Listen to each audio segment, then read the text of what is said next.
Santo, nesta hora nós te agradecemos pelo teu amor, pela tua misericórdia ter nos alcançado, te agradecer pelo estudo dessa tarde. Que o Senhor esteja conosco. Por favor, permita que a nossa mente seja aberta e assim compreendamos aquilo que o Senhor reservou para nós nessa tarde. Derrama uma bênção também na vida de cada pessoa que vai estar assistindo esse estudo através do canal do YouTube. Que o Espírito Santo esteja envolvendo também esta pessoa de maneira muito especial, em nome de Jesus. Amém. Amém. Muito bem, vamos lá. Olha, tá bem interessante, tá, o estudo de hoje. Gosto muito dessa parte. E quem for chegando vai participando com a gente, não é? Mas muito obrigado por vocês dois estarem aqui. Deus abençoe ricamente. Meus amados, aí diz assim, ó. A semana passada nós estudamos sobre o desapontamento, né? João e o livrinho, foi o capítulo 10 de Apocalipse. Hoje nós vamos para o capítulo 11. É muito interessante que cada estudo, né, vai falar de um capítulo. Vai falar de um capítulo. E hoje nós vamos para o capítulo 11 de Apocalipse, que é a lição número 8, tá bom? As duas testemunhas. Duas testemunhas mártires. Em nosso último estudo, aprendemos sobre o grande desapontamento ocorrido em 22 de outubro de 1844. Após este evento, aqueles que continuaram estudando as profecias viram que, em lugar da vinda de Cristo a esta terra, no fim dos 2.300 anos, Cristo iniciou no Santíssimo do Santuário Celestial uma obra de investigação e juízo. Nós chamamos de juízo pré-advento ou de juízo investigativo. Hoje, estudaremos o capítulo 11 do Apocalipse, verso de 1 a 14, que, semelhante ao capítulo 10, é ainda um interlúdio antes do toque da sétima e última trombeta,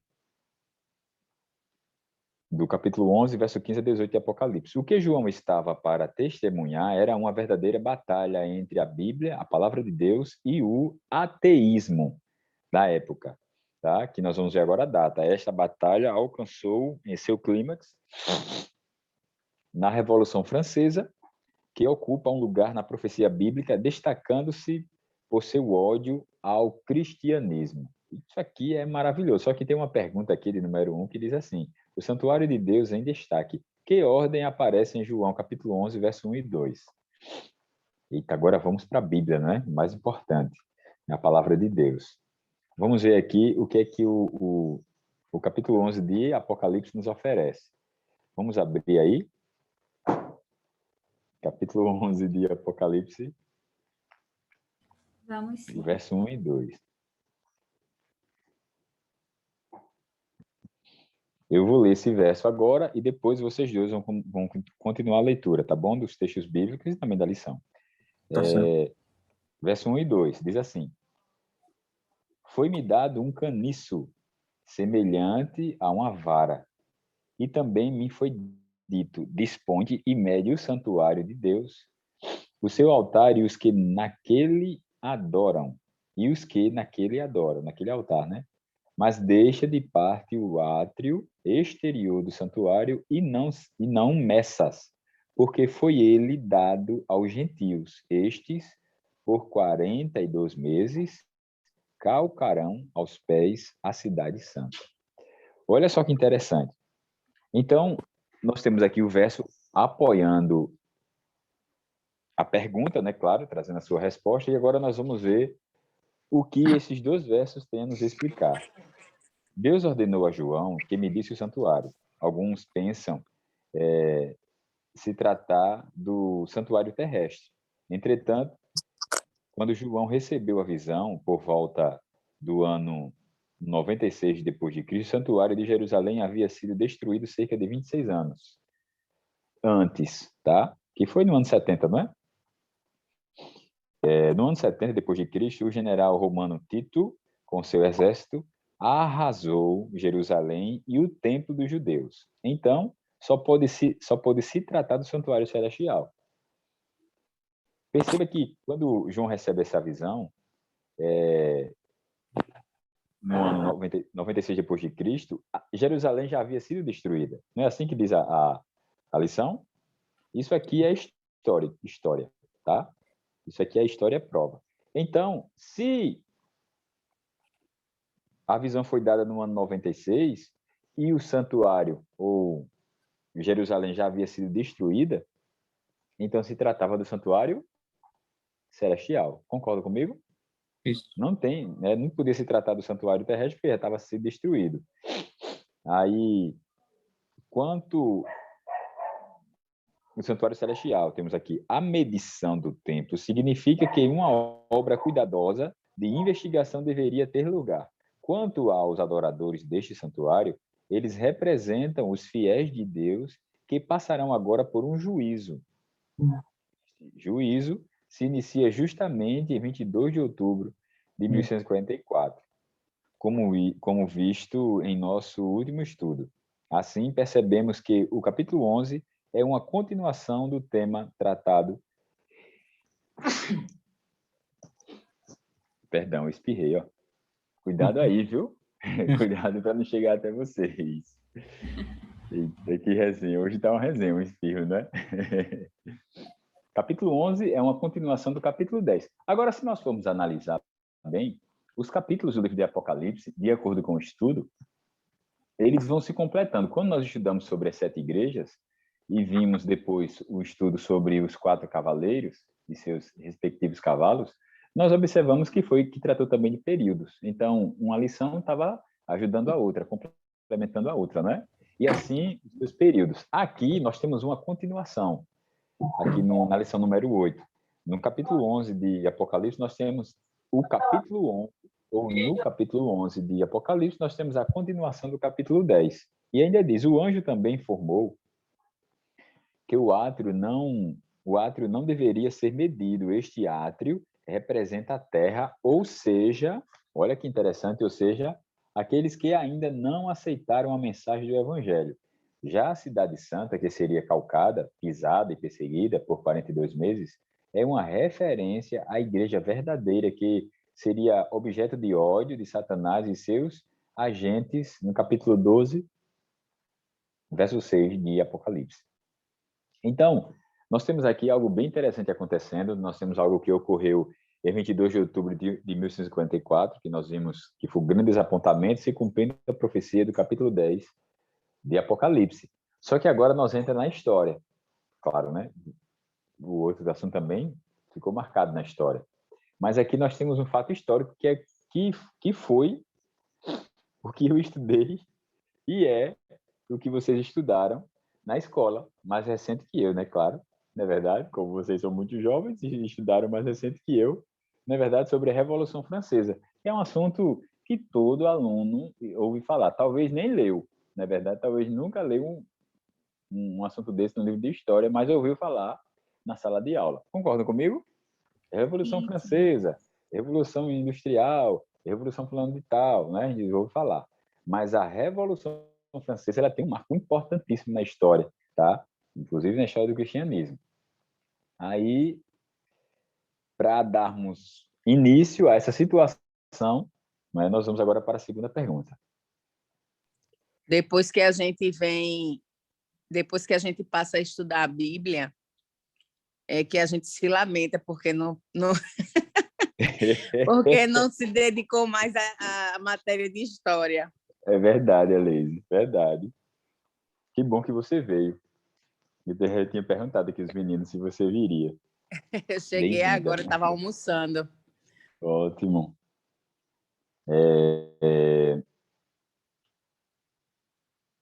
Nós temos agora a segunda pergunta. O que significam essas duas testemunhas do capítulo 11 e verso 3? A Ellen vai ler o verso 3 de Apocalipse 11 e o Lucas vai ler João 5:39. São dois versos muito conhecidos, tá certo? Mas tem algo bem interessante. O tema é as duas testemunhas de Deus para a humanidade. Que duas testemunhas são essas? O Lucas vai ler João 5:39 e a Ellen Apocalipse 11, verso 3. Por favor. A Ellen pode ler primeiro. Apocalipse 11, 3, não é isso? Isso. Darei as minhas duas testemunhas que profetizem por 1260 dias, vestidas de pano de saco. Olha só que interessante, gente. Isso aqui é muito interessante. Aí, isso aconteceu, tá? No ano 538 depois de Cristo, a 1798. Que 1798, vocês lembram do sermão de Gil? O Gil pregou isso a semana passada. 1798 foi o pontapé inicial, o tempo do fim. Então, a Ellen leu o verso, que é muito interessante esse verso, tá certo? Só que o Lucas vai ler o verso 39 agora do capítulo 5 de João. 39, né? Isso. Examinar as escrituras, porque julgais nela ter a vida eterna. Examinar as escrituras, porque julgaste nela a Mesmo vida eterna. E são elas mesmas que testificam de mim, não é isso? isso. Muito bem. Então, quem são essas testemunhas? É a primeira pergunta. E por que elas tinham que profetizar durante esses anos aqui, 1260 anos? Ou 42 meses? As testemunhas que nós temos aqui, e vamos entender isso dentro da história, é o Antigo e o Novo Testamento. Vocês lembram de uma história que a Bíblia foi queimada? E se você analisar, a Bíblia ela não está numa ordem. Nós nos acostumamos com essa ordem da Bíblia, tá? Só que essa ordem que nós temos, ela é perfeita. Ela é uma ordem desordenada. Tá certo? Tem livros aqui que não era para ser colocado num livro, no lugar que está, tá certo? Era para ser colocado em outro lugar. Só que o que nós temos é o mapa da vida eterna. Amém? É o mapa da vida eterna. É o que nós precisamos estar aqui.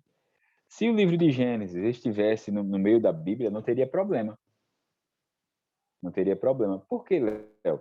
Porque depois de muito estudar a Bíblia, nós iríamos compreender o que estava acontecendo, como nós estamos compreendendo hoje o livro de Apocalipse. Sabe por que a gente falou isso? Porque é a palavra de Deus. A palavra de quando se trata de palavra de Deus e estudantes sinceros, o Espírito Santo revela. Amém? Ele revela, porque é a palavra de Deus. Existem duas testemunhas fiéis. Não é? Tem um comentário aqui da lição, que revelam as obras do Senhor. O Antigo e o Novo Testamento. O Antigo e o Novo Testamentos. Jesus Cristo disse que as Escrituras Sagradas oferecem um testemunho fiel a seu respeito e os que examinam suas instruções com profundidade encontrarão a vida eterna. O estudo diário da Palavra de Deus oferece vários benefícios, entre eles o desenvolvimento da mente e do caráter. A Bíblia foi inspirada pelo Espírito Santo, segundo Timóteo 3,16. E quem a examina entra em contato com a mente de Deus. Que grande privilégio. Então, de acordo com a história, essas duas testemunhas eram o Antigo e o Novo Testamentos. E nós vamos ver aqui mais um pouco, tá bom? Vamos ler mais um pouquinho. Pergunta número 3. O que representam as duas oliveiras e os dois candeeiros? Apocalipse 11, verso 4. O que nós temos o verso 3, a Ellen leu o verso 3, e o verso 4 diz assim: são essas as duas oliveiras e os dois candeeiros que se acham em pé diante do Senhor da terra. Então, o candeeiro ele ilumina, ele clareia, não é verdade? Ele clareia. Então, se nós temos aqui algo muito interessante relacionado a duas testemunhas, então isso significa que são os dois testamentos, o Antigo e o Novo Testamento. E para nós darmos mais uma pincelada, tem outro verso aqui que nós vamos ver, que é o livro de Salmo, capítulo 119, verso 105. Alguém poderia dizer esse verso? Lâmpada para os meus pés é a tua palavra e luz. É isso mesmo? Precisa nem ler, né? Isso. Tem certeza que é esse mesmo verso? Vamos lá, vamos conferir. Conferir? Isso, muito bem, Ellen. Vamos conferir, tá certíssimo. Vamos lá, Salmo 119, 105. Lâmpada para os meus pés é a tua palavra e luz para os meus caminhos. Muito bem. O profeta Zacarias e o salmista entendiam que a palavra de Deus agia como um candeeiro iluminando a vida de todo aquele que entra em contato com suas verdades. Então, o livro de Salmos e o capítulo 4, verso 2 a 14 de Zacarias revela isso também. Quando na história se cumpre esse período em que as duas testemunhas profetizariam de pano de saco por 1.260 dias. Aí o verso 3, a Ellen leu, vamos comparar com o capítulo 12 de Apocalipse e o verso 6 e verso 14. O capítulo 12 de Apocalipse está falando também sobre um cumprimento profético, e o verso 6 diz assim: a mulher, porém, fugiu para o deserto, onde lhe havia Deus preparado lugar para que nesse lugar, né, a sustentem durante 1.260 dias. No verso 14, ainda do capítulo 12, diz assim: e foram dadas à mulher as duas asas da grande águia, para que voasse até ao deserto e ao seu lugar, aí onde é sustentada durante um tempo, tempos e metade de um tempo, fora da vista da serpente. Isso aqui é maravilhoso. Então vamos entender isso aqui um pouquinho, tá bom? Vamos entender. Isso aqui é muito bom. Nos tempos bíblicos, o uso de pano de saco era uma referência, ao luto e contrição. O livro de Gênesis, Isaías e Daniel fala sobre isso. Daniel capítulo 9, verso 3. Por esse motivo, durante 1.260 anos de supremacia papal, de 538 a 1798, as duas testemunhas, Antigo e Novo Testamentos, vestiriam-se de pano de saco, em sinal de luto por causa da obstinação do mundo em permanecer na obscuridade espiritual. O poder papal procurou ocultar do povo a palavra da verdade. A Bíblia foi proscrita pela autoridade religiosa e secular, e todos os esforços foram feitos para que as suas verdades não fossem conhecidas.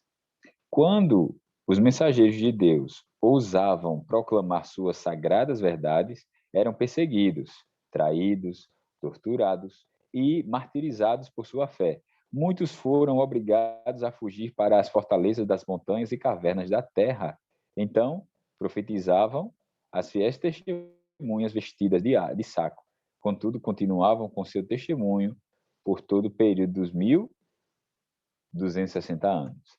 Então, de acordo com a história, os 1.260 anos se aplicam perfeitamente ao período de supremacia papal, do ano 538 a 1798. E por que, Léo, termina em 1798? Porque em 1798 termina esse período juntando com o ano de 1144, 22 de outubro, né, que é um tempo, dois tempos, metade de um tempo, começando assim o período investigativo ou juízo pré-advento ou o fim do tempo. Né? O fim dos dias, o tempo do fim. Deu para ver, gente? Deu para entender? Tranquilo? Alguma dúvida? Tempo do fim tem início em 1798. Tá certo? Tudo certo. Juízo pré-advento ou juízo investigativo, ele tem um início em 22 de outubro de 1844. Fechado? Fechado. Alguma dúvida? Isso, que bom. Ô, Léo, Beleza. peraí. À vontade. Essa pergunta aqui da lição, quando ele pergunta quando na história se cumpre esse período, é o período de supremacia papal, né? Sim, isso mesmo. Tá em que pergunta? Esse período de 1.260 dias, né? Isso, é o supremacia papal. É muito tempo. E foi nesse período, se você ler, eu chorei em alguns momentos quando eu vi o conflito nesse capítulo, falando sobre a Revolução Francesa, que é o que nós estamos vendo hoje, que vai ficar bem explícito aqui no estudo. Esse período foi o período onde a apostasia e o ateísmo dominou, onde a Bíblia foi queimada, foi jogada por terra e foi levantada uma deusa para que as pessoas adorassem a essa deusa e esquecesse a palavra de Deus. Em uma noite, foram assassinados 70 mil pessoas, 70 mil crentes, por causa do testemunho de Jesus. Em apenas uma noite. Tem uma frase que eu vou falar essa frase aqui sem medo. Eu falei essa frase o ano passado, tá certo, no estudo do Eventos Finais, e vou repeti-la aqui. E confesso que não tenho medo em falar. tá certo? O pastor Michelson Borges, ele falou isso e alguns dias aí em alguns dos estudos que ele fez, e eu fiquei pensando no que ele disse, porque nós temos que pregar sem medo, não é verdade? Mas, Léo, por que você fala em medo? Eu falo porque está sendo gravado e algumas pessoas ouvirão. Mas, na época que essas 70 mil pessoas, 75 mil pessoas, enfim, foram assassinadas nessa noite, um sacerdote, um líder religioso, olhou para o céu e disse: fique em silêncio, Deus. Ele mandou Deus ficar quietinho, porque quem mandava era eles. É melhor o Senhor ficar calado, porque as pessoas vão questionar essas mortes, não vão? Zombando de Deus. Gente, isso é tão terrível. Eu chorei quando eu li. Quando você lê, relê o livro, relê e relê, é algo tão assim que machuca a gente, né? Meu Deus, que situação. Machuca porque é um ser humano, né? Que deveria depender de Deus, só que agora estava zombando de Deus. Mas, Léo, por que você está falando isso? Porque o Papa Francisco disse a mesma coisa. Vocês lembram que houve uma missa que ele estava sozinho, isso foi assunto da mídia, ele estava de joelhos orando, rezando ali em uma praça lá no Vaticano. Ele estava sozinho, tudo vazio, isso nunca aconteceu na história. E ele zombou de Deus. Disse que Deus tinha se esquecido das pessoas, porque Deus está em silêncio. E todo mundo acompanhou essa oração dele. É a fala de um sacerdote que deveria estar brigando pelo evangelho, agora queria que as pessoas fossem praticantes do ateísmo e mataram as pessoas por causa do testemunho de Jesus. Aí, quando a gente prega profecia, ou a gente escuta um sermão sobre profecia, a gente diz, não, isso aí vai demorar. Gente, nós estamos vivendo nos últimos minutos da história desse mundo, e isso vai acontecer muito em breve. Lutero diz assim, ó, vocês querem que as fogueiras sejam reacesas? Preguem o evangelho. Falem da volta de Jesus. Abram a boca e falem. Aí vocês vão ver que as fogueiras serão reacesas. Quando Lutero falou isso, é porque ele sabia. É porque ele sabia que ia acabar. A gente recebeu uma mensagem aqui que vai acabar, né? O tempo aqui. Não, tá liberado. É uma mensagem que está liberado.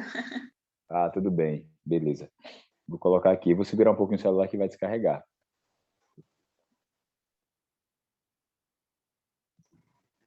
Eu já ia dizer que era o Vaticano que estava.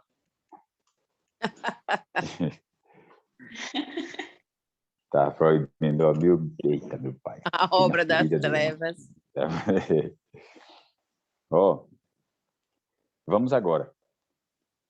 A palavra profética tem poder para fechar o céu.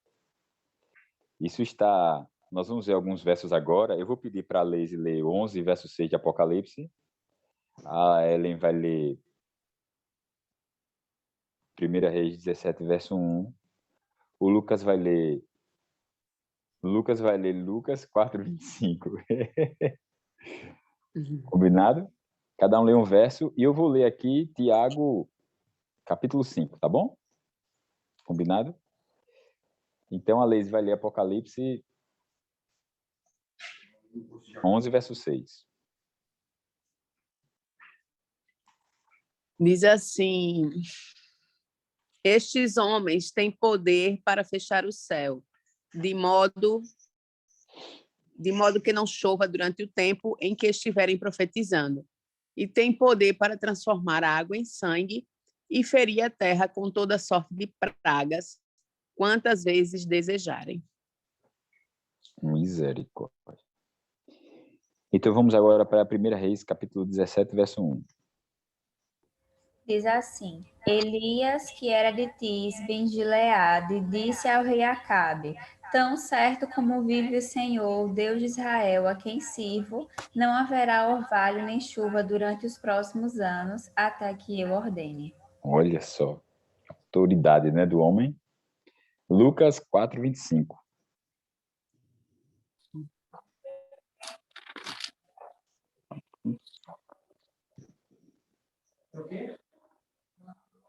Na verdade vos digo que muitas viúvas haviam em Israel no tempo de Elias.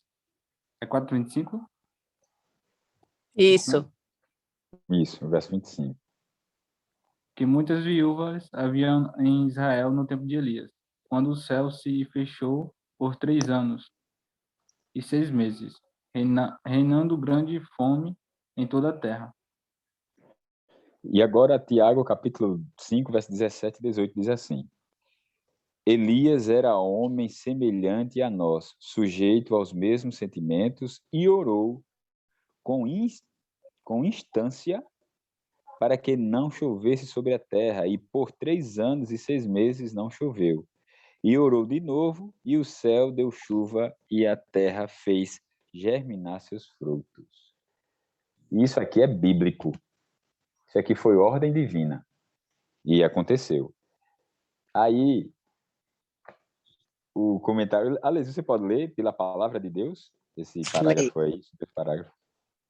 Pela palavra de Deus, Elias fechou as janelas do céu de maneira que não choveu por 3 anos e meio.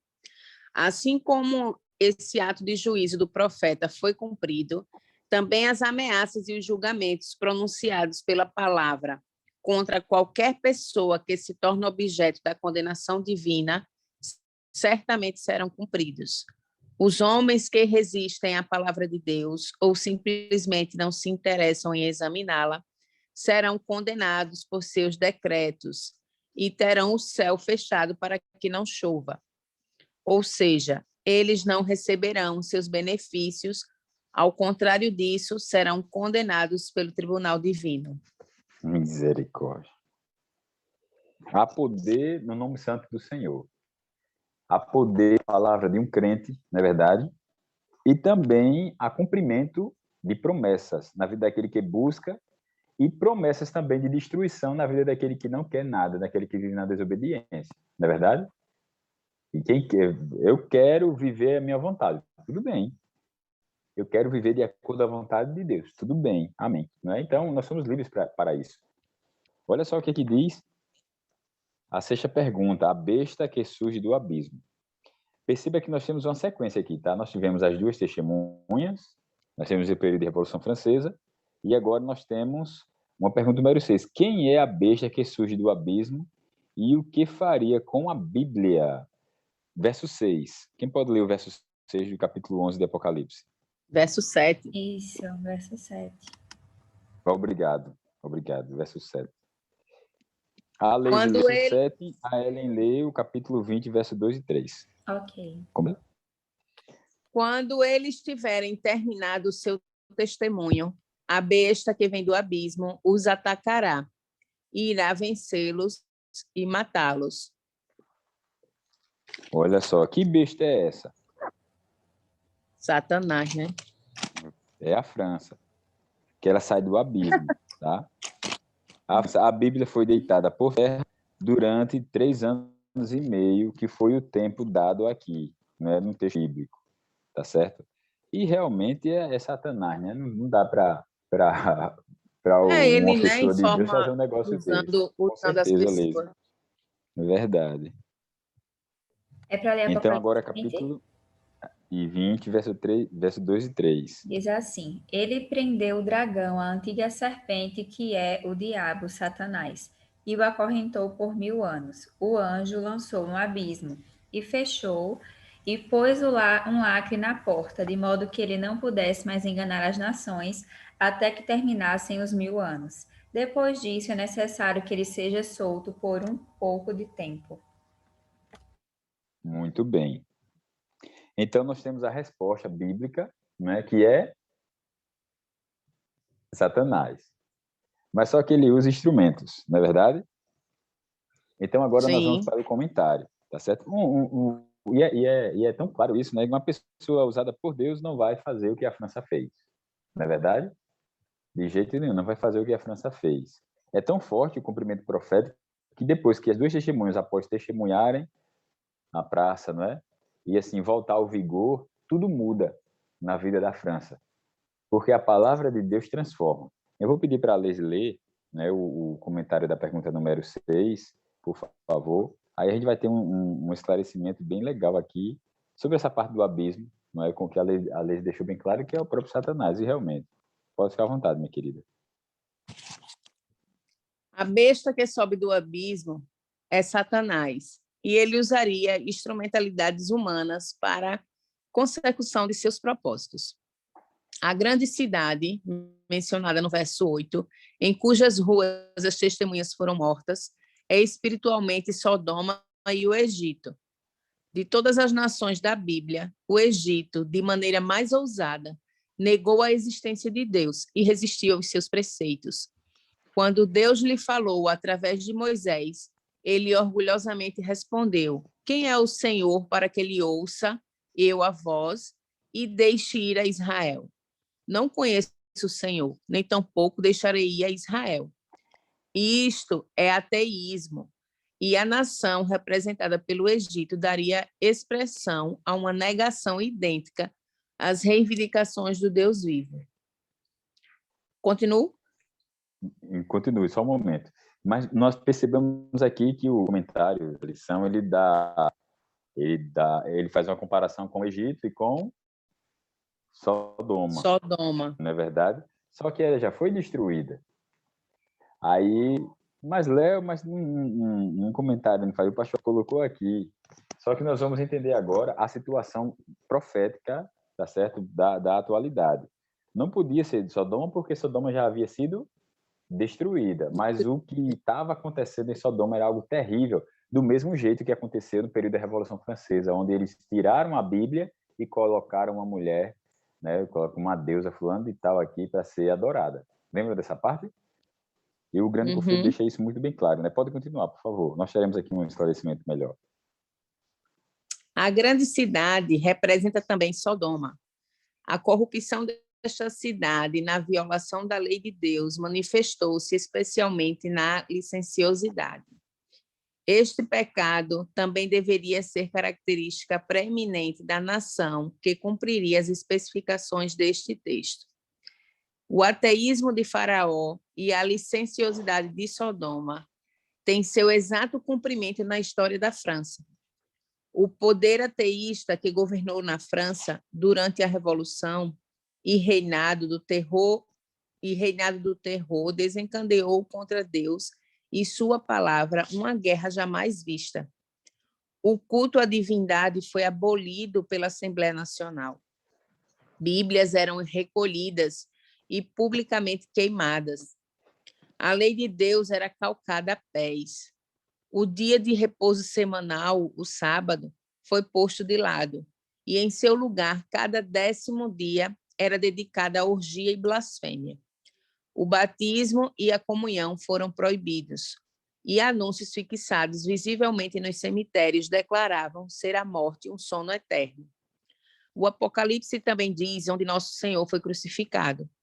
Essa profecia também foi cumprida pela França, na perseguição que ela infligiu aos que professavam o Evangelho, crucificou a Cristo na pessoa de seus discípulos. O massacre de São Bartolomeu, na noite de 24 de agosto de 1572, quando milhares foram mortos em uma única noite, é um claro exemplo disso.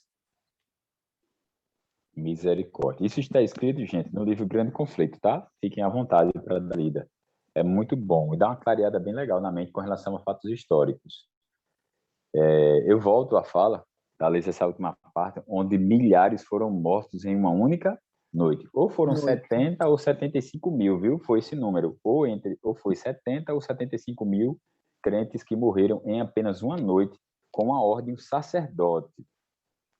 Um líder religioso, tá? Pode matar. E morreram todos. É tremendo, é tremendo. A pergunta número 7 tem algo bem interessante aqui. Eu sempre falo que a pergunta é interessante, né? Porque é muito bom, as perguntas são boas. Por quanto tempo as duas testemunhas ficaram mortas? O verso 9. Alguém pode ler aí o verso 9? Do capítulo 11 de Apocalipse, tá? Então, muitas dentre os povos e tribos, línguas e nações contemplam os cadáveres das duas testemunhas por 3 dias e meio, e não permitem que esses cadáveres sejam sepultados. Olha só que interessante. Por que não permitir que os cadáveres fossem sepultados? Porque eles iam voltar a reviver. Ia haver uma retomada aí de vida, né, das duas testemunhas. E foi justamente isso que aconteceu, tá? Aí, como é que a gente sabe? Quanto tempo as duas testemunhas ficaram mortas? Foram 3 anos e meio. Foram durante esses 3 anos e meio, ou dias e meio, né? São dias, 3 dias e meio, ou 3 anos e meio, que são proféticos, né? É dia profético. Então, significa 3 anos. Aí, nós temos uma comparação de texto. Vou deixar para quem vai assistir, quem quiser acompanhar os versos, comparar com Números, capítulo 14, verso 34, e Ezequiel 4, verso 6 e verso 7, tá bom? Para quem quiser tirar essa dúvida com relação a dias proféticos e anos. Ô, Léo, eu fico pensando assim na importância que tem a palavra de Deus, né? Porque diante de todas as perseguições, diante de todas as revoluções, diante de tudo que a gente vê na história, Sim. não era nem para a gente ter esse livro em mãos, né? Mas Deus sempre ali preservando a sua palavra para que ela tivesse um alcance até os dias atuais, né? Verdade. Onde a gente pode ter o conhecimento dessa verdade. Só sendo uma obra divina mesmo, porque diante de tudo que a gente viu, vê acontecer, e o que aconteceu já realmente era para ter sido extinto esse livro. Verdade. Humanamente falando, desde o início, né? É Ser verdade. destruída. Por isso que é algo espiritual. Deus sabe todas as coisas. Foi um sofrimento muito grande a palavra do Senhor, e nós temos ela em mãos hoje, graças a Deus, pela misericórdia do Senhor. Verdade. Temos outra leitura aqui embaixo, a pergunta número 8. Com que evento histórico se cumpre essa profecia de 3 anos e meio em que a palavra de Deus estaria morta? Morta. Ellen, você pode fazer essa leitura, por favor? Posso sim. Esta profecia se cumpriu com precisão na história da França. Os 3 anos e meio foram o reinado de terror da Revolução Francesa. Esse período começou em 26 de novembro de 1793, quando a França, por decreto de sua Assembleia Legislativa, declarou: não há Deus. Esse foi o motivo de grande regozijo para todos os seus habitantes e durou até 17 de junho de 1797. Durante este período, a Bíblia sofreu muitos ataques, tais como: os exemplares da Bíblia existentes no país foram queimados e ela foi abolida na França. Foi considerada morta. Todas as igrejas foram fechadas e proibiu-se a adoração de Deus por decreto da Assembleia, que era o corpo legislativo da França. Decidiram que a semana seria de 10 dias, o dia de descanso foi abandonado e em seu lugar se consagrava um dia em cada 10 para a orgia e a blasfêmia. Negou-se abertamente a existência de Deus, uma mulher imoral foi nomeada a deusa da razão e as pessoas deviam adorá-la. Ficou proibido todo tipo de culto religioso. Entretanto, após o período de 3 anos e meio, o testemunho bíblico reviveria. Depois de mergulhar num poço de violência, degradação e corrupção, no dia 17 de junho de 1797, a Assembleia reconheceu que a religião era necessária à prosperidade e felicidade da nação. Foi ela, então, legitimada mais uma vez. Amém. Que maravilha. Que maravilha. É tão forte, eu acho tão bom relembrar isso, né? Ler e relembrar, ouvir alguém lendo, porque isso aqui é prova viva de que a palavra de Deus ela é eficaz, ela transforma, ela muda pessoas. Nós temos aqui na história da França, né, líderes políticos se reunindo para dizer que a Bíblia tem que ser lida, tem que liberar a Bíblia para o povo ficar menos corrupto. Aí a gente Maravilha, né? pergunta como isso aconteceu? Só sendo uma obra do Espírito Santo. Com certeza. Na com vida certeza. desses homens, né? Não há como negar isso. Tem que ser pelo poder do Espírito Santo mesmo. O que significa a ida para o céu das duas testemunhas? Aí, depois dali, será que elas foram embora? Alguém lê aí o verso 12, por favor? Então eles ouviram uma forte voz dos céus que lhes disse: subam para cá. E eles subiram para os céus numa nuvem, enquanto os seus inimigos olhavam. Muito bem. Essas duas testemunhas ouviram uma voz. Para compreendermos a ida para o céu das duas testemunhas, vamos dar um exemplo. Daniel disse a Nabucodonosor: sua grandeza cresceu e chega até o céu. Daniel 4, verso 22. As expressões chega até o céu e ida para o céu possuem o mesmo sentido. Significa que a Bíblia seria novamente exaltada depois dos 3 anos e meio e ganharia lugar de destaque em todo o mundo. É interessante como o livro de Apocalipse é cheio de simbologia, não é? É. Se ela foi embora, a gente ia ficar sem a Bíblia foi arrebatada, mas era a exaltação da palavra de Deus, não era a ida dela para o céu. A Sociedade Bíblica Britânica foi organizada em 1804 e a Sociedade Bíblica Americana em 1816. Essas sociedades, junto com as suas quase inumeráveis subsidiárias, começaram a espalhar a Bíblia por todas as partes. Antes de 1804, a Bíblia havia sido impressa e distribuída em apenas 15 línguas.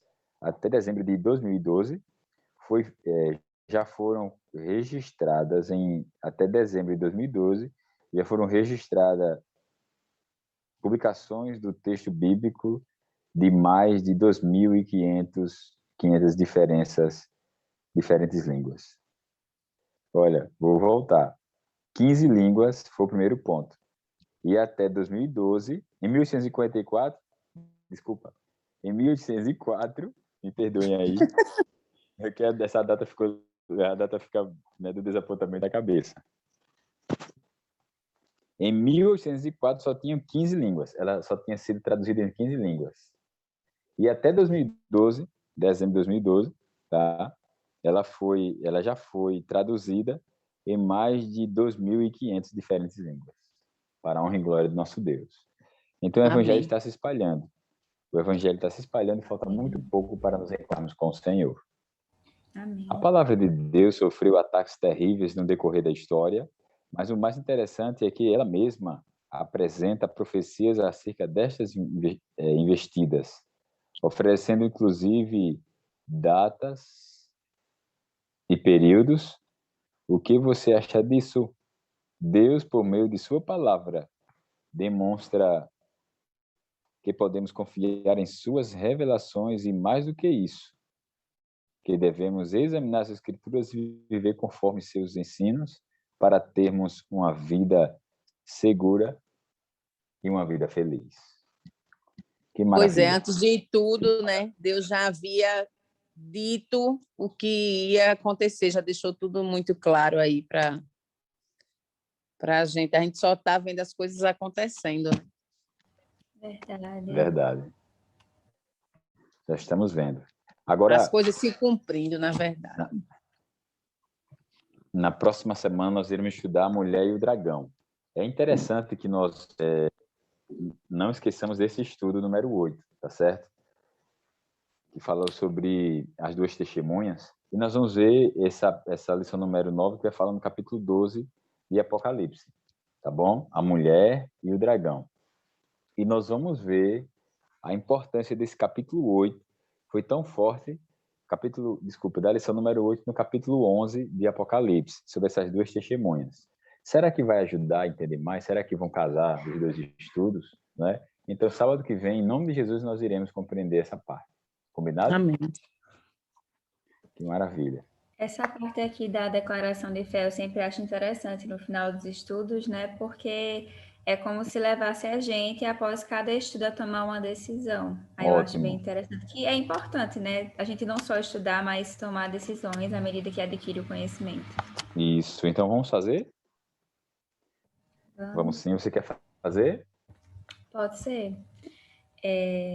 Acredito que Deus está no comando da minha história e tem preservado sua palavra para instruir seus filhos nestes dias finais da história. Vocês acreditam também? Amém. Sim. Amém. Amém. Darei valor à Bíblia que tenho e dedicarei tempo todos os dias para estudá-la. Amém. Amém. E desejo crescer no conhecimento das Escrituras Sagradas com o objetivo de edificar minha vida espiritual e partilhar com outros as verdades que estou aprendendo. Amém. Essa é Amém. nossa missão, nosso dever. Verdade. E saber que a gente perde tempo com tantas outras coisas e não dedicamos tanto tempo para a palavra do Senhor. Né? Nós somos salvos pela graça, mas eu costumo dizer que vida espiritual requer sacrifício. Né? Relacionamento com Cristo requer sacrifício. Total. Isso é tão claro, gente, que só compreende isso quem é pecador. Concordam comigo? Sim. Só compreende quem é pecador. Porque a fraqueza nos chama, o pecado nos chama. É qualquer pecado, cada um sabe a fraqueza que tem.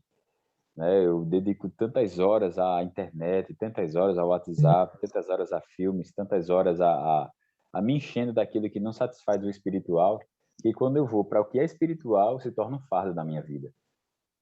Mas a vontade de Deus é que eu me prepare para esse grande encontro. Amém.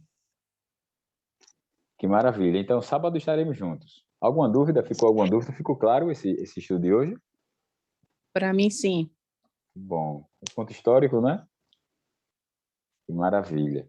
Então, eu orei no começo e disse que alguém oraria no final. Ellen, você pode fazer a oração final, por favor? Posso sim. Oremos. Ótimo.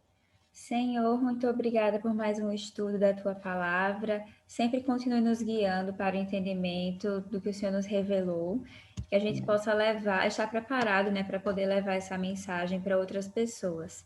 Fica conosco nesse restante de sábado. É o que pedimos e agradecemos. Em nome de Jesus. Amém. Amém. Amém. Graças a Deus. Obrigado, gente. Um abraço, viu? Feliz semana para todos. Feliz semana. Até logo mais. Tchau, feliz semana. Isso. Tchau. Ah.